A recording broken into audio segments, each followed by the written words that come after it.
Right, we're going to reconvene our meeting and invite Matt Coda join us. And I'm thinking your title on our agenda is not correct. So if you could you just state your name and your title? Yes, thank you, Chair Sheldon, members of the Energy and Environment Committee. My name is Matt Coda. I own a company called Meadow Hill. It's a nonprofit trade association management company and government affairs firm. I only represent nonprofit associations. And I'm here on behalf of 3 nonprofit associations that I manage. One is the Vermont Fuel Dealers Association. The other is the Heating and Cooling Contractors of Vermont. And the other is the Northeast Hearth Patio and Barbecue Association.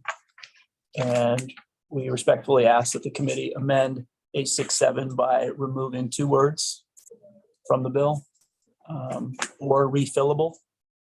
We're referring to gas cylinders. I don't know if Catherine can put on the screen, but to explain what I'm talking about, I'll show you what this would exclude if we removed 2 words from the bill. Scroll down. There you go. So the one on the right, it's a 40-pound cylinder that stores just under 10 gallons of propane, typically used in campers, RVs, that type of thing. Down below it is commonly you see in exchange tanks. Those are barbecue cylinders. Those are called 20-pounders. Holds up to 4.7 gallons of propane. Remember that propane is a gas, right? But in the tank, it's a liquid. It's boiling at negative 44 degrees Fahrenheit. In the bottom is what you might find at a Coleman camp stove. One of the things you might buy at Walmart. That holds 16 ounces of propane. They're often called 1-pounders. The Coleman camp stove is non-refillable. If you toss that in the waste, they don't have a plan for recycling, right? The other 2, which are included in the first draft of this bill, we recycle these. We use them over and over and over again. They are valuable. No one should ever throw them away. That's like throwing away a $20 bill or a $50 bill, because that's the value you get. Even if it's empty, it's rusted, it doesn't work, it's done. You bring it to your propane dealer, you bring it to your convenience store, you bring it to the corner store, $20. It's there. We have a robust recycling program for refillable containers. It's refurbished, it's refilled, or it's refurbished, or it's recycled. So we respectfully ask that you exclude these refillable tanks and keep them reused rather than put them in the waste stream, or obviously increase costs for the management of a unnecessary recycling program for tanks that are already being recycled. Thank you. Could you say again who you are representing? Sure. Okay. So my nonprofit management company is called Meadow Hill, and 3 of the clients that have an interest in propane, because they either sell or install propane tanks or equipment that burns propane, is the Vermont Fuel Dealers Association, which includes propane retailers and propane installers, the Heating and Cooling Contractors of Vermont, which is a trade association of businesses and individuals that install heating equipment and appliances, and the Northeast Hearth, Patio, and Barbecue Association, which include manufacturers of hearth, patio, and barbecue products. Okay. Who knew that the hearth and patio folks had an association? Representative Sibilia, and then Pat. Okay, so you are just to be clear, you're asking for a change on page 5 in the definitions. Is that right? Yes, on page 5 to strike or refillable, and then on page 4, add non-refillable. That's belts and suspenders, but I think it would be helpful to clarify that we are referring to the products that there isn't a recycling program for, not the ones that there currently is. So the non-refillable campsters. Okay, and so then I have another question for you. I believe we heard testimony. Maybe we did not hear testimony. Maybe this was anecdotal. That in Williston, one of these canisters exploded. Mhm. Are you aware of that incident? And if you are, do you know what size canister it was? I'm not aware of that incident. Okay. I'm not aware of the size, but there's 16 ounces of gas in these canisters. I don't know what people do with them. I'm not, it's not part of my world. These should never be thrown away. These are valuable. And it doesn't matter what shape they're in, they can be recycled and there's a value to them. They should never go into the waste stream. And there's an existing system for them. If someone's throwing away a perfectly good propane canister, I don't understand that at all. What is the existing system for recycling of the other two? So it's the 20 pounder and the what, 50 pounder? So that's actually a 40 pound, the legislation says up to 50 pounds water weight, but for 50 gallons water weight, but we don't sell that canister, but there's other canisters. That's a typical 40 gallon size, it looks like, and that's, excuse me, 40 pound, 9.7 gallons. That's 20 pounds, 4.6 gallons. That's a 1 pound, 16 ounces of gas. Okay. The two white ones are recyclable, refillable. The one on the left, not as much. And they're used in camping. And there's not but if you bring go to any cage, any tank cage with an empty, no matter what the shape it is, and you can recycle it there. That's where you buy it, and that's where you get a full one. Any propane company in Vermont, which there's 80 different retail outlets, will gladly take any propane tank you have and will retrieve it. Because there's value there for them to recycle that product. Steel is in short supply. If anyone has ever tried to buy, if you're in the business of buying propane tanks, you know there can be quite a backlog in order to get them. We need to recycle as much steel as possible and we have an existing channels to do that. So is there any requirement for the propane companies to accept any of the 20 or 40 pounders? So Yes. and from practice that and so when we're looking at a requirement, like how are we going to manage? Well, there's a financial incentive. There's no requirement. On requirement. Financial incentive to the point where if you have steel at my house that I don't want to use, you want it, you'd have a truck over there to pick it up. So what is the consequence to your clients if that is not changed? But the consequence is added cost and administrative burden for increasing it. If the manufacturers of these products now have to create a compliance program and recycling program to replace an existing one that works, then what we have is we have added cost to those who choose to buy or lease or rent essentially a propane tank in order to cook their food. And so who would be actually on the hook there? Would it be the manufacturer of the tank or the propane company? My understanding would be the manufacturer of the tank. And how about on the 1 pounders? Same. Interesting. Manufacturer of the tank. That's my understanding. I could be, legislative council could disagree with me, but I think that's it for right now. Thank you. Representative Smith. Thank you. I think the consumer would be on the hook too, by having to spend more money to buy another tank. And I've got both those cylinders there. It's nice not to have to go out and spend extra money for one. And they are easily refillable. Further questions? Right.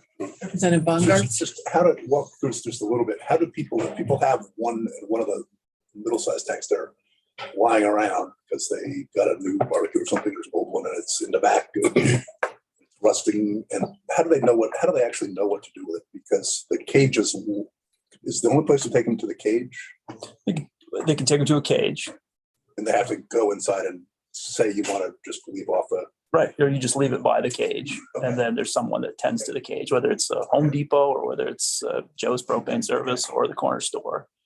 And then, of course, there are 80 different propane retail outlets throughout Vermont that are filling tanks. That's the smallest they fill. No one fills those. So you can just Right. take it to the main office. Or they can come pick it up. Okay. Do people know that? I can't speak for all Vermonters, but certainly people understand that those tanks have value to them. And I can't see throwing this in the trash. This isn't a waste. It's like throwing away a gold bar here. I don't know why people would ever throw away a propane tank that can be sold or cycled or. Solid waste districts, if you take it to one of the swimmers, will they direct people to do what you're suggesting? I hope so. I don't know the answer to that. I would hope that they not accept it. If they do, they set it aside and call up 100 different companies and say, hey, you want some free steel? And they send them over. Isn't there a deposit on them, essentially? So sort of, yeah, that's a good question. When you bring it back, you're getting a discount on a brand new tank. So in effect, there is a deposit, but you're not required to bring it back to the place where you purchase from. And actually that's consumer friendly, right? So if I go to Blue Rhino, which is a major supplier of propane barbecue tanks, I can bring it to an AmeriGas, or I can bring it to the Home Depot, or I can bring it to the mill on Dorset Street. You don't have to go back to a certain seller because they're all the same. Yeah. Representative Pat. I was actually a little surprised that particularly the middle tank that's used for grills, which I'm a consumer of, was included in this bill, because in the tiny little town of Worcester, one of the busiest activities, at least for part of the year, is people bringing their tanks back and getting new tanks that is right outside the front door of the store. Don't have to go to a propane dealer to do it. It's the closest recycling place anywhere in town. So I just my question, and I don't know if you I would just add that I'm familiar that size tank, in addition to being used for grills, is used by people also who have portable generators for outages and stuff like that run on propane, and that's typically the size tank that someone would use for that. But I don't know whether you have the answer for the small tanks, because that does seem like no consumer would know what to do with that at this point, whether there's an opportunity to bring it, or whether they just throw it in trash, and then what may remain inside that tank at that point in time. That's a very good point, Representative Pat. I have no idea. We don't sell them. Right. I mean, they're typically sold at Walmart, and they're used by people who want to cook noodles and on a campsite. That's typically what they're used for. I don't. Just noodles? Well, hot tea, coffee. I don't. Propane lantern. Camp cook, yes, these are camping. Camp cookers. I don't know what their plan is or what they advise. Representative Stebbins. Thanks, Madam Chair. Hi, Matt. I feel like I've tried to return one of the 20 pounders to a place, and they've been like, we don't sell that. Am I like, and so therefore I had to bring it, or like I held on to it for a really long time and eventually found another place to bring it to. Am I like misremembering? Is it really as interchangeable as, as what you just said? Like, I feel like I swear I've been like, it says we sell Blue Rhino, but basically what you're saying is you can bring those back anywhere. Mm-hmm. Huh. And they don't even care what condition it is in. You can just bring it, you open up the tank, put it in, and the person with the key says, all right, you get $20 off your full new one that's been refurbished and certified and stamped. So, I mean, you can literally bring back anything as long as it looks like one of those. They'll take it. And Give you $20 off. a quick follow-up question. Why are you proposing to not include the camper one if it's not like your membership and it's not related to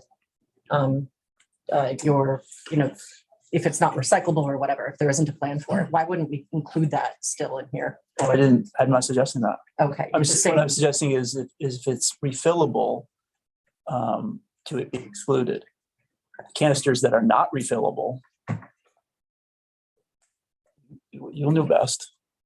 But when it comes to these two, okay, so you're just saying. we think we have a great program and we don't want to screw it up.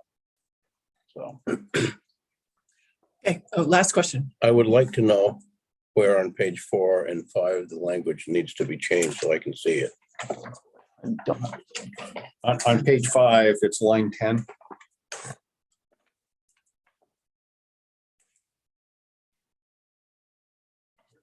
There's gas cylinders.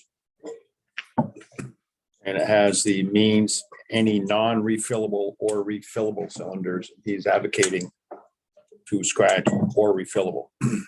That's correct, Representative Moss.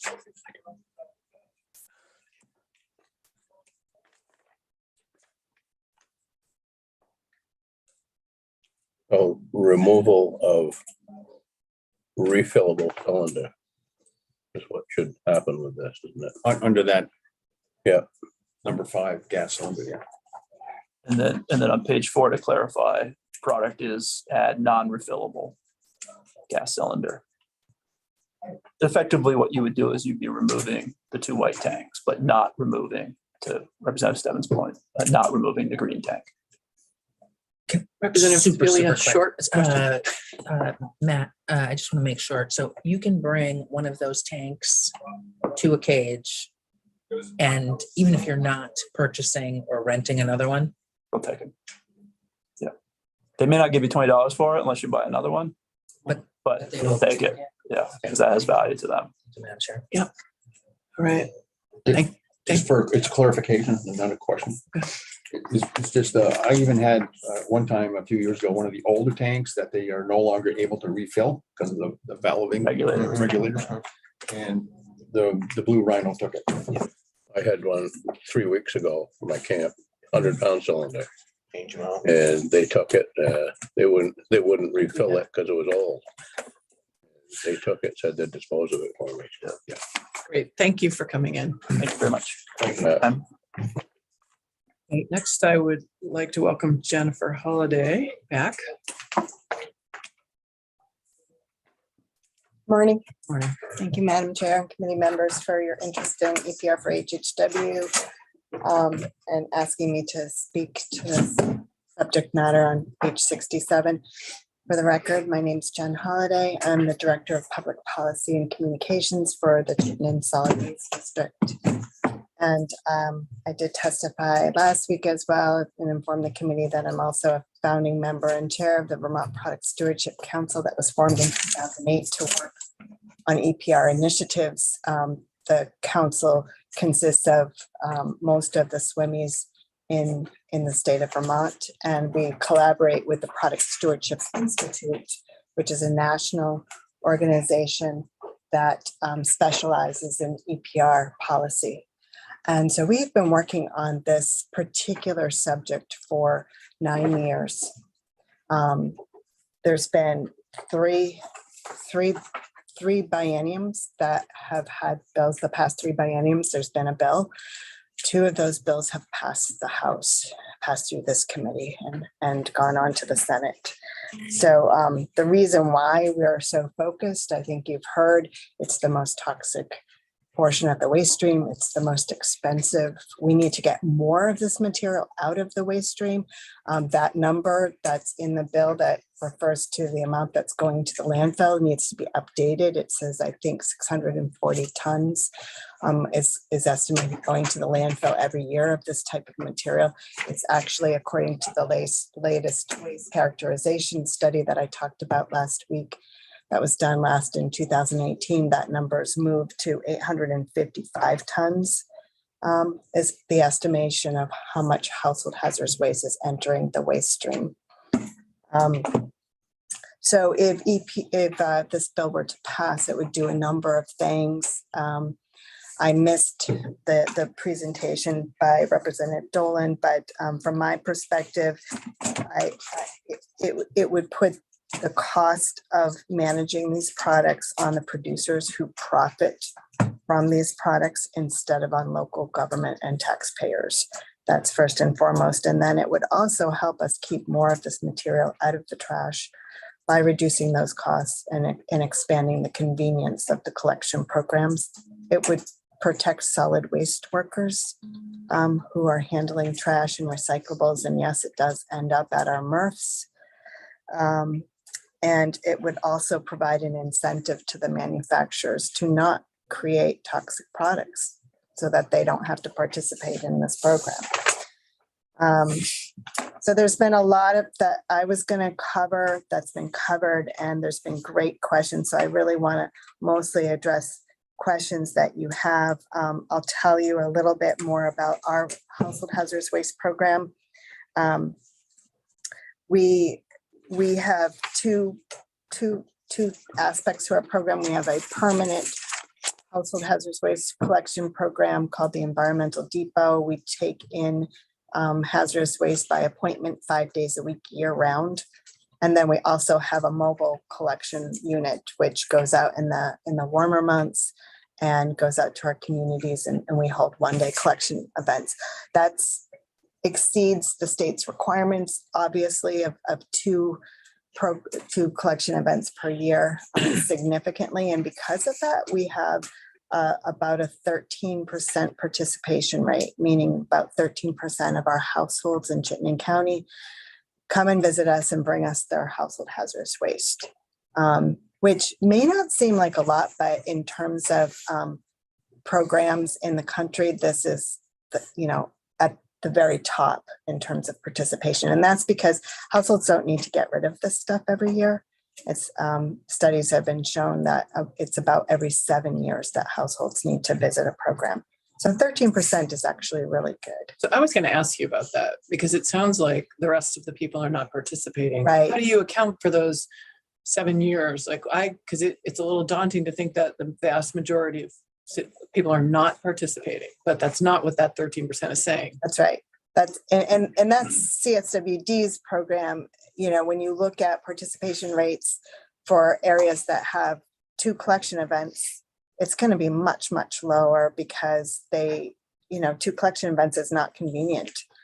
And the key for having a successful program is no cost to the user, convenience, and education, letting them know it's available. And that's what this bill will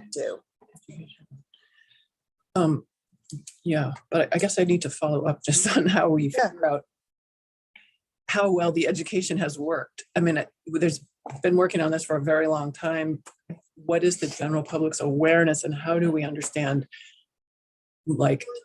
how many Vermonters know when it's time to clean out underneath their kitchen sink to go to one of these facilities to do that? We do an annual or biannual survey to households, and I'm going to check to see if that, any of the questions can kind of inform that. And I believe other SWMEs also do similar surveys, and I can check with the group to see if there's an awareness. That's what you're asking, I believe, is are people aware that there's special programs for this material? Thank you. That would be helpful. Representative Bongo. So just to go to that 13% again, make sure I understand it. Yeah. Do you mean 13% annually or 13? Because so it's annually. Yeah. Okay. So somebody like me, we might go once every 4 years. So we show up only in the 4th year. Okay. Right. So it's a much, I know you were, I just want to make sure I understood it. So it's actually one level, a much higher percentage. Correct. So if you were to take the study that's been done to show that it's really about every 7 years that people visit, and this is a national study. So in a way, it's 13%. At 13% is pretty high. Okay. The 90th percentile. Okay, got it. And then there's, there are people that probably don't really need household hazardous waste disposal. It's another way of considering the cost. Folks who are not That's right. generating this are also bearing the cost of it still, even though they're not buying it. Exactly. Yep. Yep. I'll talk a little bit about our costs, just to give you some perspective of a permanent facility. In FY22, our program cost was close to $800,000. And we did receive some revenue from the EPR programs from the state of Vermont, and their grant that they provide brought the cost down to a little over $500,000 that year. That year we collected 614,000 pounds of household hazardous waste. And so when you calculate that out, that equates to $1,775 per ton. I think Susan's were significantly higher than that, but this is what we're talking about in this range of $2,000, $3,000, $4,000 per ton to manage this material, depending on the program. Our hazardous waste provider also informed us that we will be seeing a price increase on our disposal pricing this year. It will be increasing 35% because we've been locked into a 3-year contract with them. So we haven't seen an increase for some time. So we estimate that our pricing will go up from $220,000 for disposal only to $350,000 for our program. We pay for this program through the solid waste management fee, that a fee charged on every ton of trash that's generated in Chittenden County. So as you said, Madam Chair, everybody's paying for this program that generates trash, not just the users of these products. I did provide the committee, I sent a list of the common household hazardous products that we see to help you understand what we take in. And I also provided to try to address this issue of feeling like this is a very complicated system. If you look at the EPR bills that have passed, they're really no different than this bill. And they've resulted in some excellent programs. And I sent over a kind of a one-pager that just tries to walk through what the bill would do, and a flow chart that shows how stakeholders involved would interact with each other if it were to pass. So I just want to say that, you know, our EPR programs enjoy some of the highest collection rates in the country. They're really seen as very successful. And Vermont is known for its high collection rates of a lot of these products that are currently managed under EPR programs. So they're doing what they were proposed to do. They're keeping the difficult to manage and high impact materials out of the landfill and the environment. They're reducing the cost to those with the greatest burden and least ability to affect change in these products. And H67 is constructed in exactly the same way that these other EPR programs were constructed. It requires the producers of the products, those that are most responsible for the impacts, to fund the program and to provide free and convenient access to these, to dispose of their products. Some of the questions that came up that I've written down. First of all, I also want to let you know, this is the first EPR. This would be the first EPR program for household hazardous waste in the United States, but there are programs in Canada. Manitoba, British Columbia, Ontario, all have programs for household hazardous waste. I've actually visited the program in Ontario and talked to the collection program managers. The Product Stewardship Institute, I think, would be happy to come in and talk to this committee. They're very knowledgeable about those programs to answer questions on how those are working. I wanted to confirm that this bill will cover, it'll actually cover more than 25% of the materials we collect, because back when the Product Stewardship Institute did that study, the amount of covered products was a different definition. So now we have pesticides in the bill, we have cylinders in the bill, and some other things. So it's probably more like 30 to 35% of the materials that we're collecting is covered under this bill.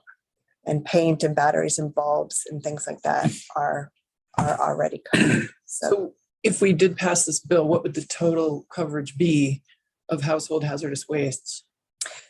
it would, so paint is about 45 to 50. I think bulbs and batteries is roughly 10% more. So it would be close to 90%. The things that wouldn't be covered are the non-hazardous by definition that we still take in because consumers want to, drop off their household cleaner that may not be technically hazardous. Those wouldn't be covered. We also wouldn't cover things that come in that milk jug. By definition of this bill, it really has to be in that original packaging. So if you put your bleach in a milk jug and we take it and you label it bleach, we're going to take care of it, but it wouldn't be paid for by this program because it has to be in its original package. And we don't get a lot of that, but we do get, your paint thinner in a peanut butter jar is my example I use all the time. Who hasn't done that? Yeah. But just to clarify, I feel like our legislative council indicated that orphans. So orphan is different. So DDT is an example of an orphan waste. Company that made DDT is probably no longer around. I don't know if that's true or not. But some of these really old products where the companies have come and gone, we get products that would be considered orphan products. We had another term for those.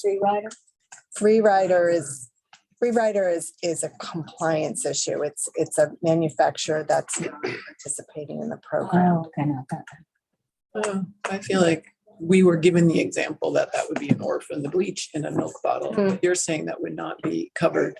Not from my understanding. I think the orphan products, at least like when you're talking about the way that we commonly use that definition, when we talk about orphan products, we use the example that Josh Kelly used, which is you get the console TV from this manufacturer that's no longer in business, but all of the other manufacturers pick up the tab to have that recycled. That's an orphan waste. It's no longer belongs to a producer. It's out there orphaned. No parents, their parents are gone. Representative Sibilia. Just to beat this horse. So in your definition, orphan is we know who the producer was. They're no longer in business, as opposed to we don't know who the That's producer right. was. Thank you. Yep. Interesting. Yep. Yeah. And so, That's free one. yeah, what would you? So Free Rider is a Japanese company that creates a toy or a battery that isn't participating in the stewardship program. It's a compliance issue. And so what is the bleach in the milk jug? Called, we need a term.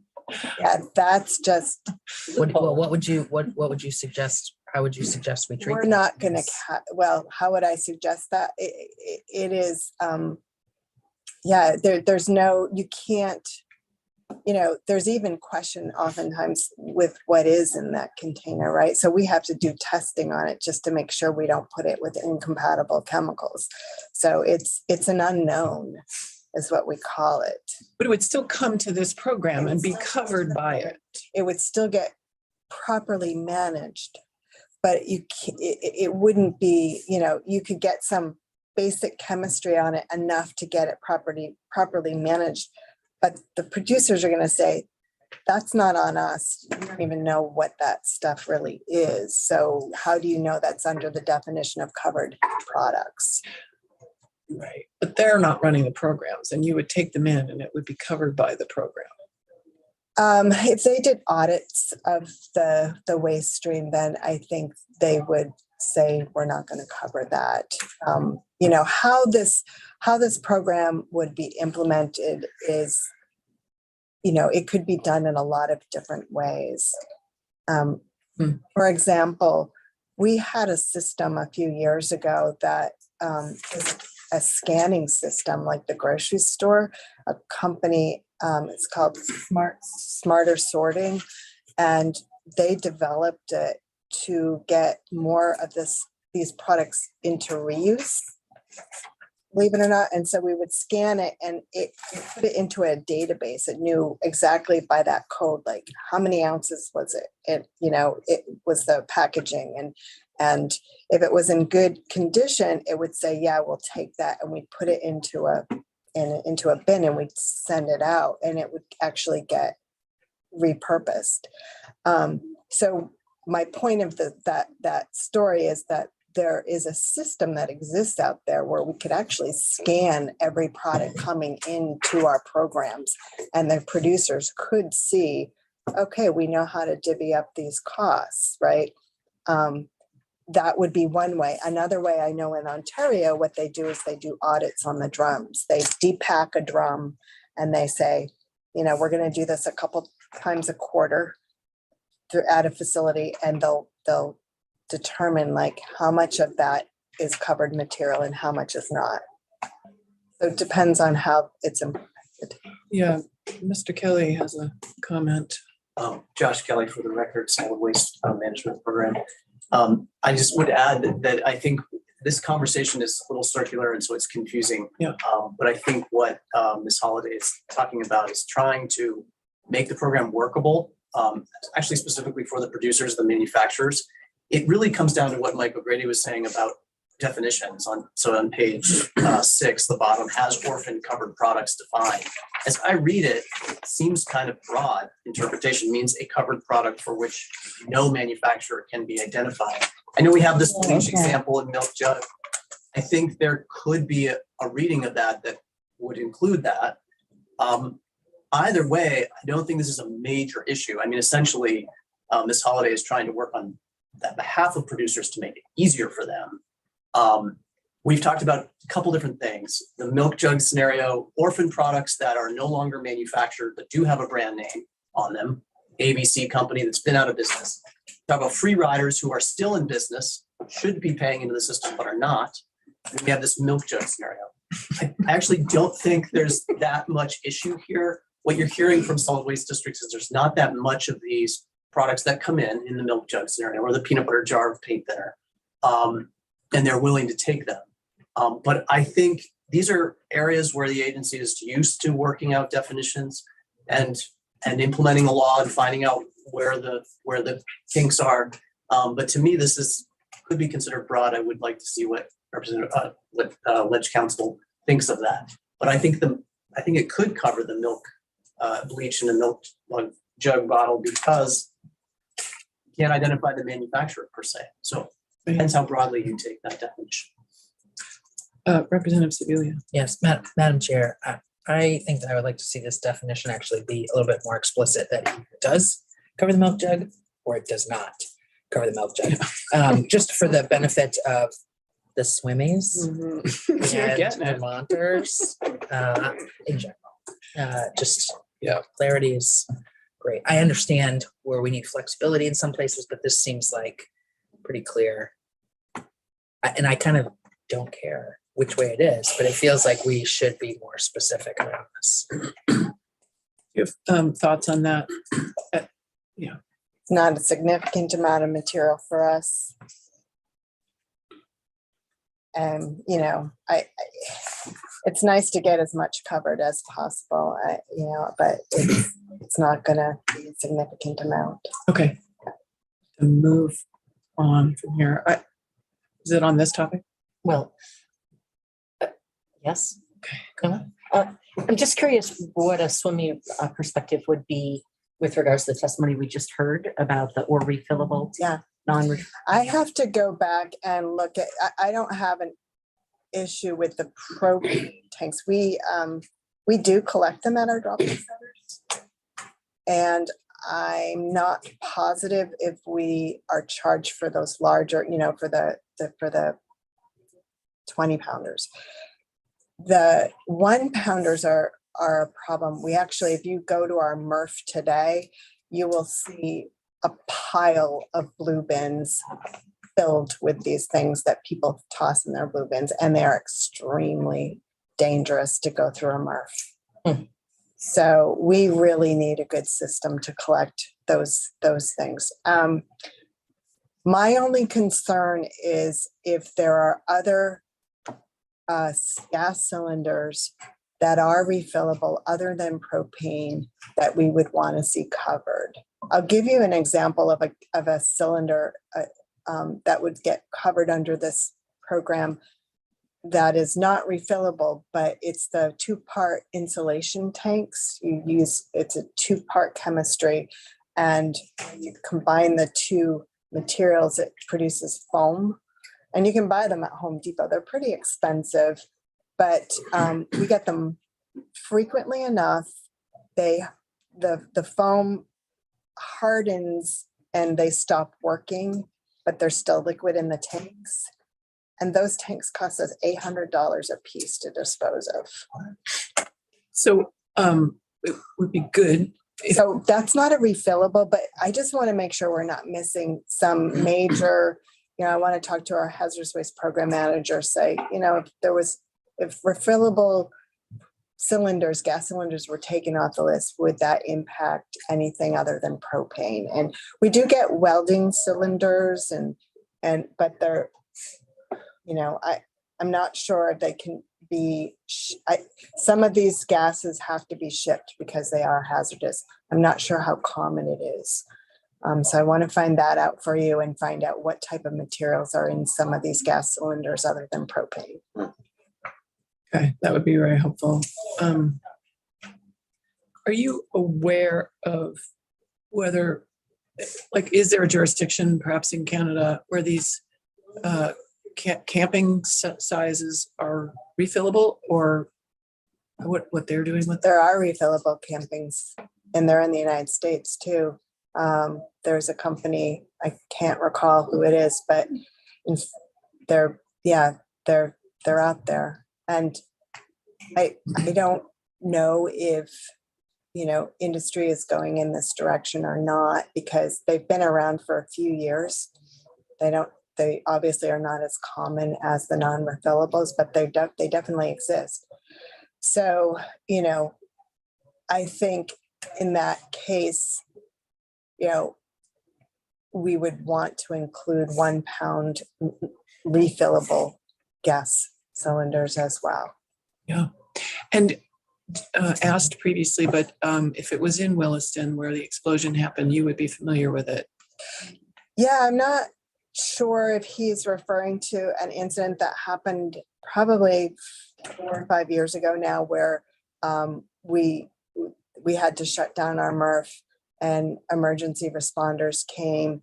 There was a liquid propellant that that covered some of the workers that turned out to be bear spray, which I think would potentially be covered under this, depending on the propellant, because oftentimes propellants are flammable for aerosol, and I believe that was an aerosol. It's an aerosol. I've experienced that myself. Representative Clifford. Thank you, Madam Chair. So what do you folks, do you take in those 1 pound cylinders? Do you dispose of those too We do. at a cost? Yes, we pay, I think I haven't looked lately. It was $1 a piece. Okay. Yep. Representative Pat.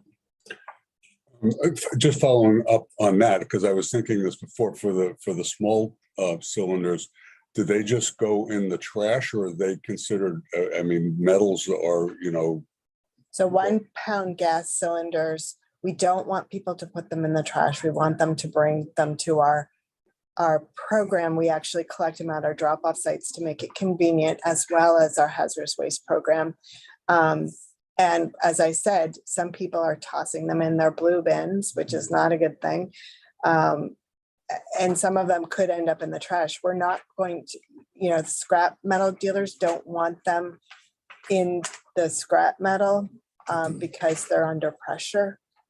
So they really have to be managed that's what I was separately. Okay, but actually my original question was specifically, couldn't we in the bill specify that when we're talking about the refillable, really specify that this is for propane, because there is a longstanding existing and active system for that actually works as part of the economy of the companies that deal with that business, and any other we're not talking about any other kind of refillable, such as what you were just mentioning. It seems to me that that's to be very specific and specify that because there is an existing system that works Yep. for propane, that's not covered, but anything else I would think would be. Yeah, I would agree with that. Yeah, that's a good suggestion. All right. First, final questions. We do have other witnesses I want to be sure we get to, so. Thank you for joining us. Next, we have John Letty.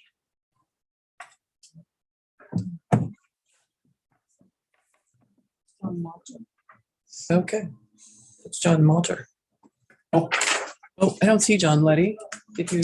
He isn't. So we actually are ahead of where I thought we were. John Malter. Okay, Welcome. thank you.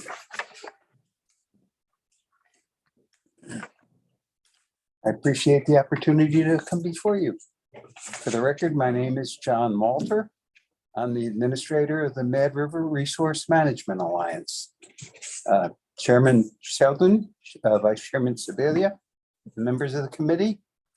I want to provide some testimony in support of H67.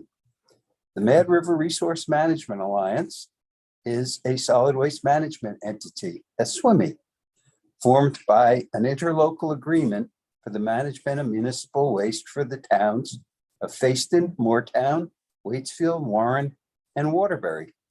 As an alliance, we are not able to generate revenue by putting a surcharge on solid waste generated by our SWMI.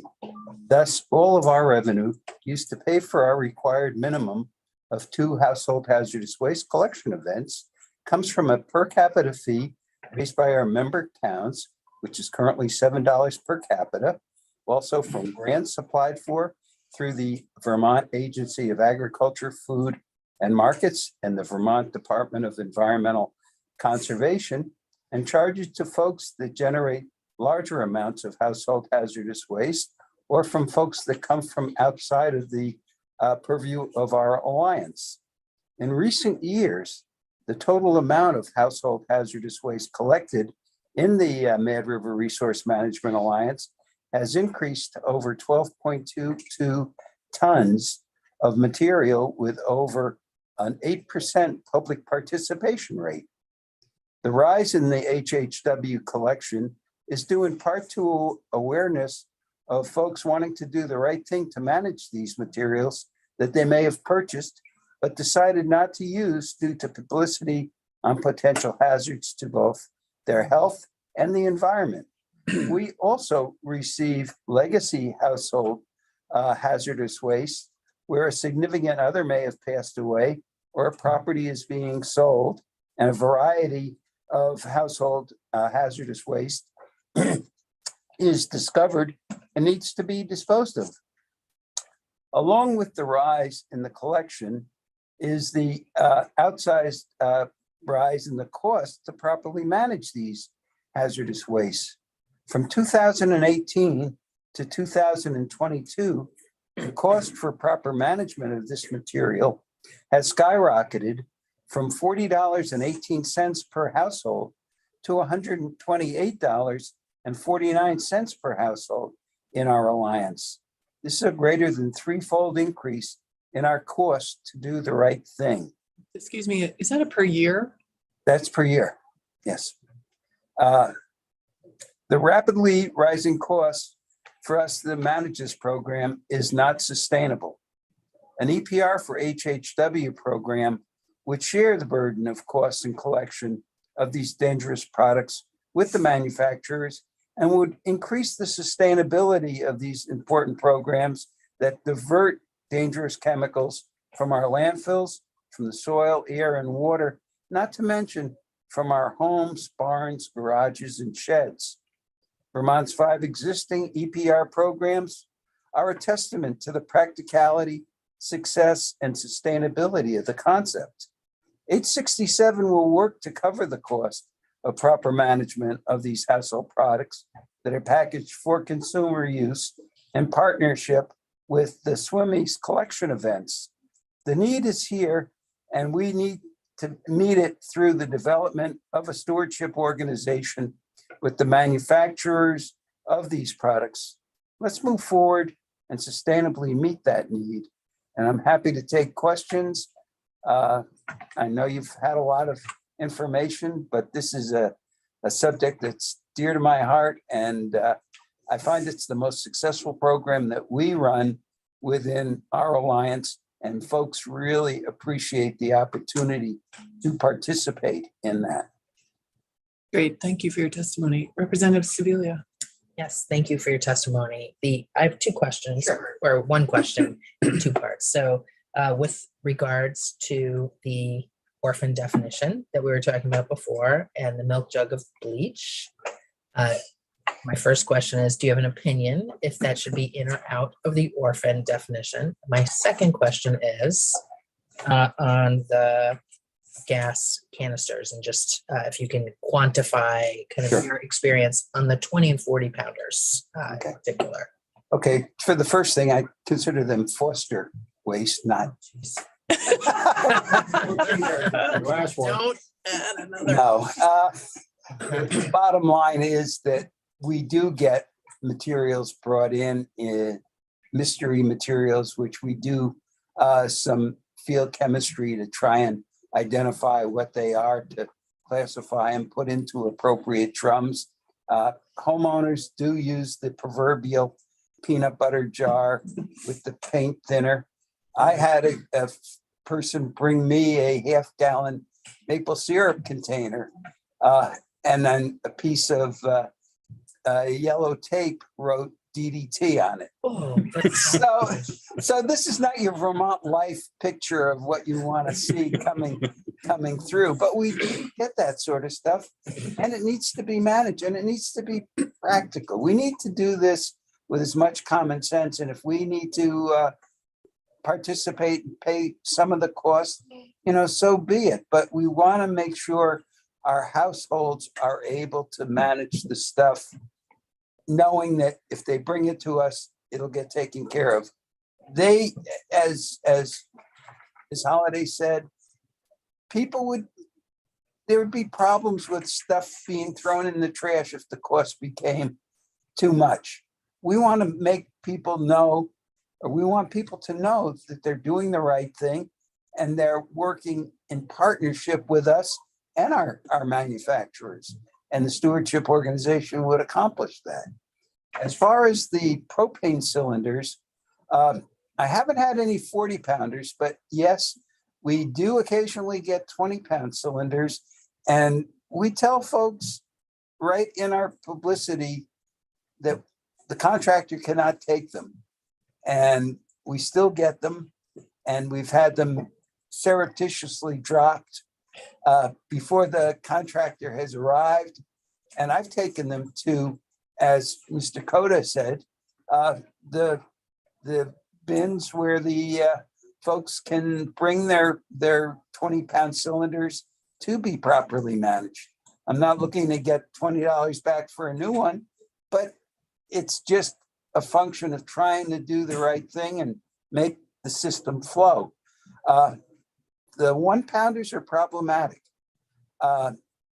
If they could be empty totally, they could go in the scrap. But to do that properly requires a separate fitting to put in to make sure you've got the last of the propane out. And I think the majority of our consumers aren't doing that. And we tell people they should ideally be scrap metal. And that's about it. But and with there being opportunities to use a reusable, refillable container, that would certainly be so much better for us than this one shot. And even though there isn't a lot of problems of 1-pound cylinders blowing up, the fact that some could get into the trash and get run over by a compactor or something in the landfill, that is a concern. Thank you very much. Thank you. Thank you, Madam Chair. Yeah, Representative Torrey. Thank you. Hi, John. Hi, Nice to see you. So these costs that have increased a lot, Are we gonna see that in our town meeting reports? Is it, In fact, I was at Facein last night. I make the rounds to all our select boards. In 2020, our per capita rate was $7, and I've been able to keep it at $7. And I've been warning all my towns, our towns, that's not sustainable. That's going to have to go up. Our cost for our 5 towns this year, just for the contracting of the waste, was $54,000. As I said, our costs went up from $40 a household to $128. And as Ms. Holliday said, if individuals were paying for that stuff on their own, we wouldn't be seeing it. I do have some people that come in and bring a lot of stuff, like I was talking in my testimony, legacy material. Grandpa passed away. We're closing down the house. We have to get rid of everything. I had somebody come in with a U-Haul box truck, and they wound up paying over $900 for the amount of stuff. But Grandpa was a bit of a hoarder, and we had to deal with that. I had one person come in with 2 cases of alcohol, like the drinking type. Unfortunately, they were taking back the restaurant that had been closed for 30 years, and these bottles of booze may have not been completely closed and properly managed, and they didn't want to do the wrong thing. And these could be flammable liquids, and they wanted to make sure it was handled properly. So they brought it to us, and we appreciated it, and I made sure it went into the drums, and don't question my judgment. You didn't have a party with it. We didn't have a party with it, but we do get things like that, and we are a circumstance of a safety valve for people that are really pleased that they can do this. And it's so important that collectively as a state, we embrace the opportunity to get the stuff taken care of with as much partnership as we possibly can. Great, thank you. Just want to make sure if we're thinking about this notion of exempting refillable propane tanks, 20s and the 40s, it kind of makes sense to me. I think that probably makes sense. The smaller ones, even if they're refillable, doesn't seem to me, I haven't heard anything to suggest that there's a program like there is for the larger ones. So that would suggest to me, I just want to test this on you, that would suggest to me that we should include the smaller ones refillable or not. So we should parse the refillable as we're thinking about this, because my guess is that those, even though they might be refillable, I don't even know how you do it. And it doesn't feel like there's a program for it. So we should probably make sure we parse that refillable if we're going to go that route. So functionally refillable versus like it could be refilled, but no one does it? That's what I'm suggesting. Yeah. And there's not a program to do it the same way. There are those barbecue tanks, there's a real program that's robust, but the other ones, my guess is 95% are going to end up going to you. I think it's partially the cost associated with the larger containers that makes it economically viable. But if there were to be a program instituted, it's either this or you're going to have to become part of the program. This might help to drive that. Yeah. Okay. Yeah. All right, members, final questions. Not seeing any. Thank you for your testimony. My pleasure. Thank you. So committee, this afternoon, we're going to be hearing from more witnesses on the same topic. And I guess right now, we've covered a lot of the input that we've received so far. Folks have outstanding questions or comments. Representative Sebelia. Madam Chair, trying to kind of brief myself up. And I see that Dr. Kelly is here, Yes. and I'm wondering, we have this, I think this is a summary of a report That is the report. This is the report. Our leadership Okay. said 2 pages. Oh, but it Okay. says executive, so it might be, help to clear that up. The executive summary is basically a summary of the second page. Oh, Okay, got it. We have other reports though that are hyperlinked from that. so that, Sorry, yes. Josh Kelly Solid Waste Program. So our materials management plan is linked there, which is a 5-year plan. And then every year we have our data, the disposal and diversion report, which is linked from that. So, Yes. another question. So as a new member to this committee and a new member to solid waste, so I've read this. I have some, just questions around it. But are there any hyperlinked reports in here that you would suggest are more critical than others for the bills that we are looking at taking up if we want to have a better understanding of where we've been on these issues? On the HHW EPR bill, H67, I think the handout I gave you and the testimony you've heard has been very adequate for the background on it. So there's nothing else the agency, there is a study I mentioned in my testimony in 2017, we did on HHW problems and solutions with a diverse group. It suggested regional facilities around the state would be better than just one-day events. And we have been moving in that direction. Since that report came out, we went from 5 facilities to 7. So we've gained 2 in that time, both with grant funds from the state. There was not unanimous consent on decision on the funding mechanism, but EPR was favored by some. I can get you a link to that report. You're It's not starting to linked. leave me behind. It's not linked on It's here? not linked in there, yeah. So that's the one on this topic that I should get to. Make sure Madam Chair, yeah, that would be really helpful for me and maybe help And other new members. There's also a study that the Product Stewardship Institute did for a previous version of this bill. It's a little out of date, but it's where I've drawn a lot of the data that I provided in the 3-pager that I gave you today. It is linked to that handout, which is electronically given to your committee assistants. So there's that study I can also forward to the assistants. If you would forward it, that would be really helpful. For the record, I would just say this 2-pager, I mean, it's really helpful conceptually, but I do want to, since it's come back and back and back, it'd be great to kind of see Oh, the ground okay, that's great, been thanks. trod Sounds with other reports. So thank you.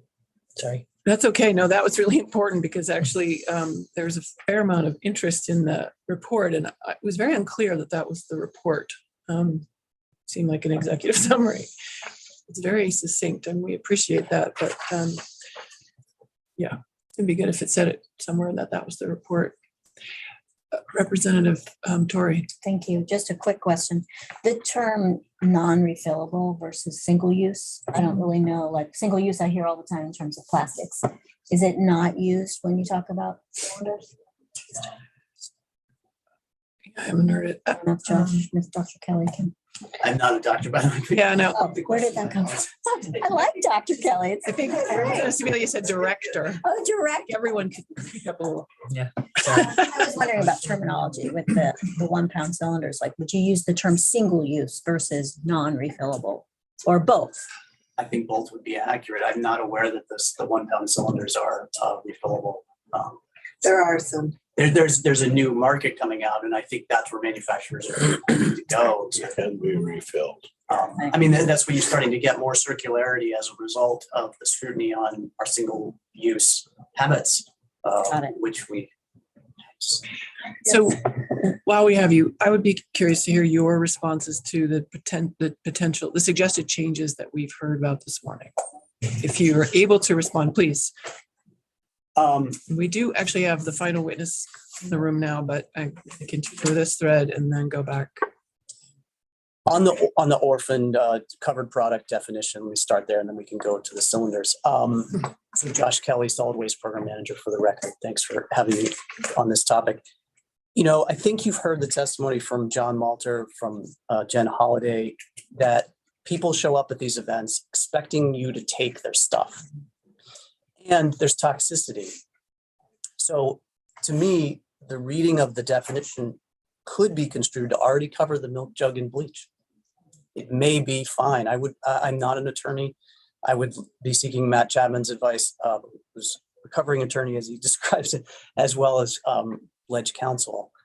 But to me, I think it may already be taken care of.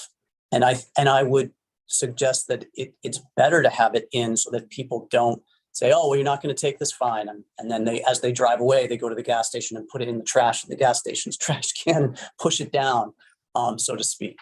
So that's my thoughts on that. Okay. Thank you. On the cylinders,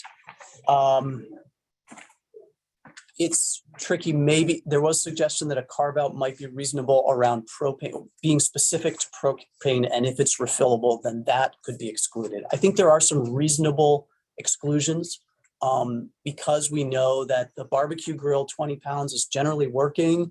However, we do know they do come to these events, and they have somebody commented that the top wasn't sufficient anymore to be used and refilled, and it becomes a waste at that point. Many of the propane manufacturers and fillers will take those back, it sounds like. There is not an active program. It's sort of an agreement that they'll generally do it.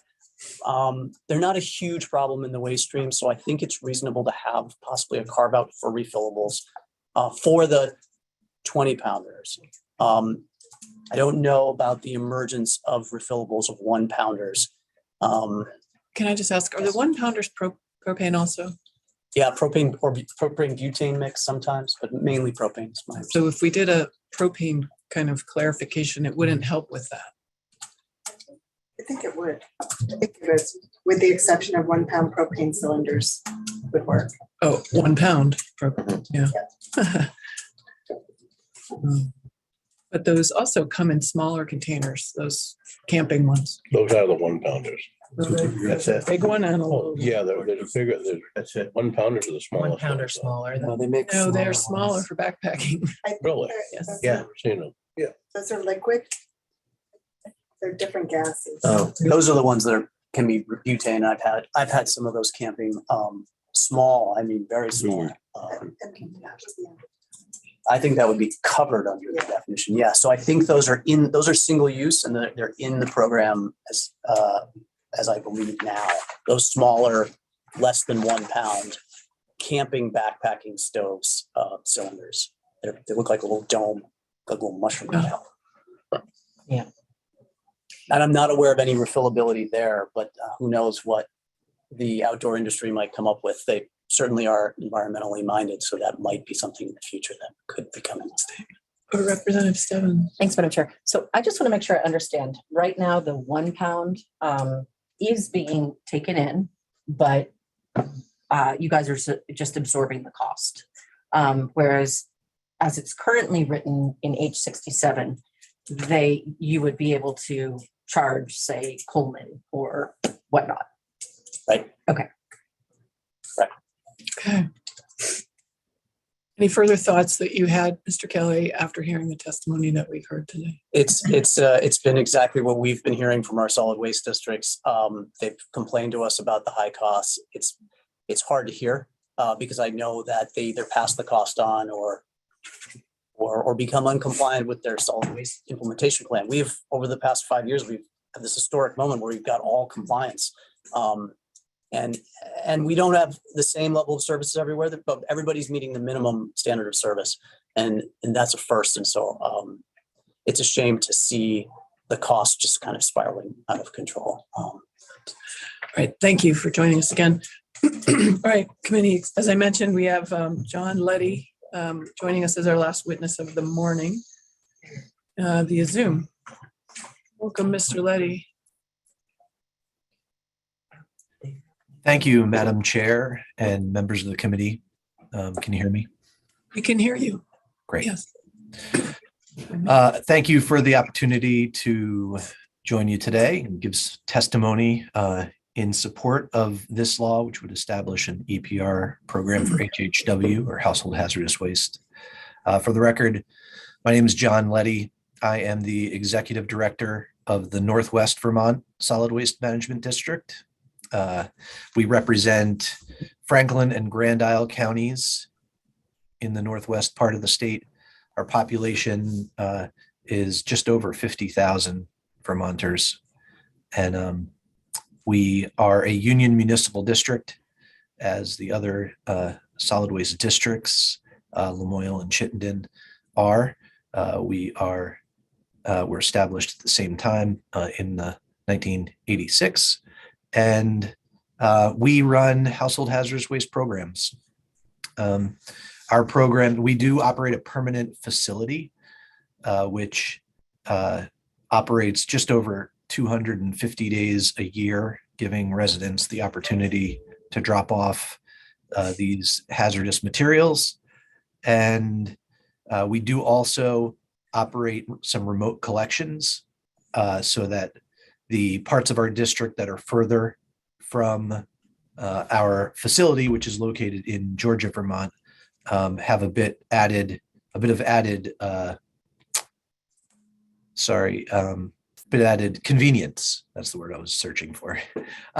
So we have 6 collection events typically throughout the year that will collect household hazardous waste materials. Those collections and our permanent facility are staffed by district employees. So we have labor costs that go into operating the facility and those collection events, and disposal as well. Our contractor who collects those wastes from us then after we've packaged them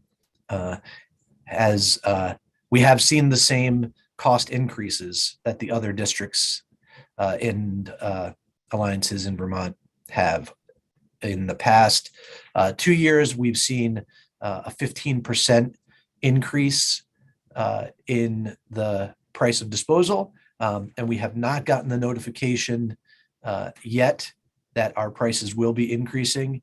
But given that the testimony from 2 other districts have said they've seen that increase, I am certain we will also see it. I will share a few numbers with you about our program.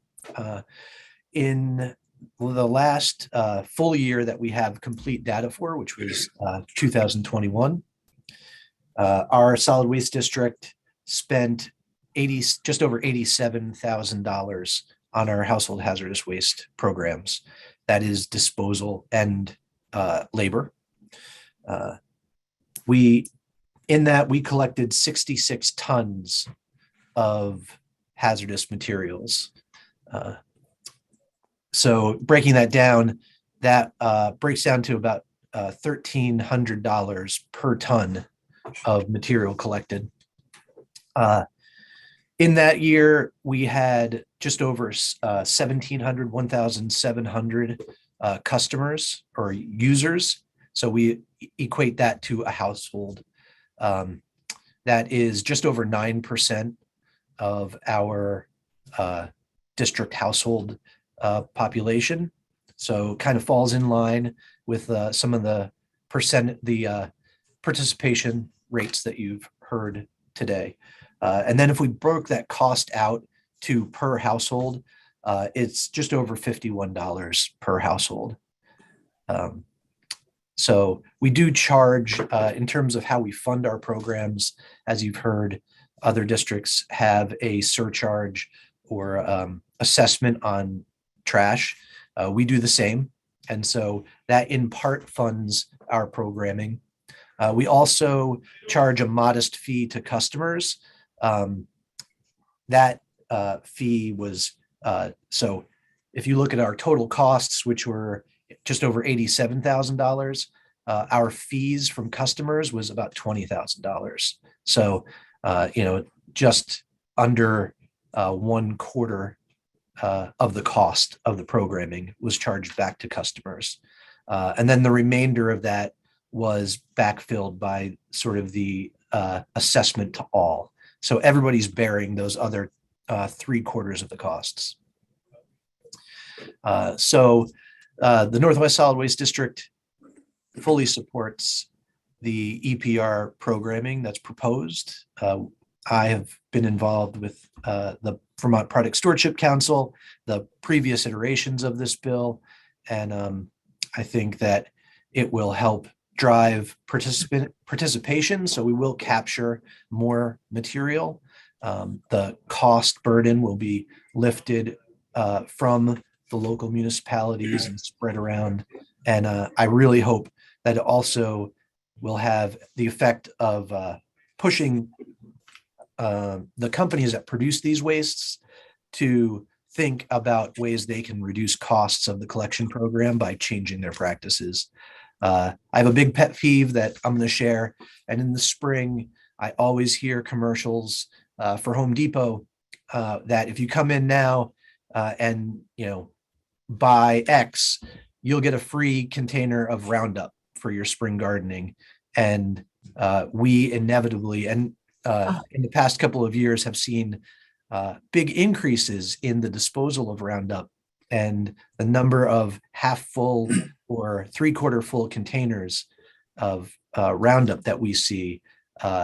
It always makes me think of that commercial. And if a company is giving away this product that is toxic and dangerous, and then we end up seeing half full to 3/4 full containers, and then are paying the cost of that disposal, it really rubs me the wrong way. So I will leave that anecdote there. And I'm happy to take questions. I know you've heard a lot of testimony about this, and I'm happy to answer any questions that you still have at this point. Thank you for your testimony. Do members have questions? Representative Sibilia. Yes, thank you for your testimony today. Regarding the cylinders, the gas cylinders. I don't know if you heard the previous discussion with Mr. Kelly. Would you support a carve out for the, is it a carve out or just inclusion of the 1-pounders, keeping the 1-pounders in and not the others? Would you support that? So I would advocate, so we do collect propane tanks. A significant number or percentage of our propane tank collection is 1-pound cylinders, and they are by far the biggest problem. I will start there. We receive them from individuals. We receive them from the state parks in our region, who drop them off thousands at a time at the end of the season from what they've collected at state parks. So I think the Department of Forest Parks and Recreation might be able to give a number for how much they spend on disposal of these cylinders that are left at state parks. But we do also see the larger refillable tanks. We collect them because, as everybody else said, we want to give folks who come with a waste a spot to dispose of it, and we have the means of getting rid of it. The tanks of those 20-pound, we'll say the barbecue grill tanks that we see, those that have the proper valves and are in good condition, we do have a free, like they'll come and take them. There's no charge. So we're happy with that setup. The tanks that do not have the correct valve or are unusable, so they're either rusted, dented, damaged, those there is a charge for from, or some companies just won't take them. They say, we'll take the good ones, but we do not want all of these bad tanks. It's not a big cost, but there is a associated cost with those items. With one company that we've dealt with, there's a pickup fee for them to come to collect those outdated or damaged containers. So having said that, anything that can be included would be appreciated, but we're happy to share those costs with manufacturers. And I do support the fact that there's a robust reuse program for those large tanks. So I would generally accept that carve out. Okay, thank you very much. Can I just follow up really quickly? Could you estimate roughly how many tanks you get, how many of the 20-pounders that you get that are not returnable without a fee on an annual basis? Do you have any, is it under 10? Is it dozens? Is it hundreds? On an annual basis, I'd say it's dozens, Okay. not hundreds, more than 10.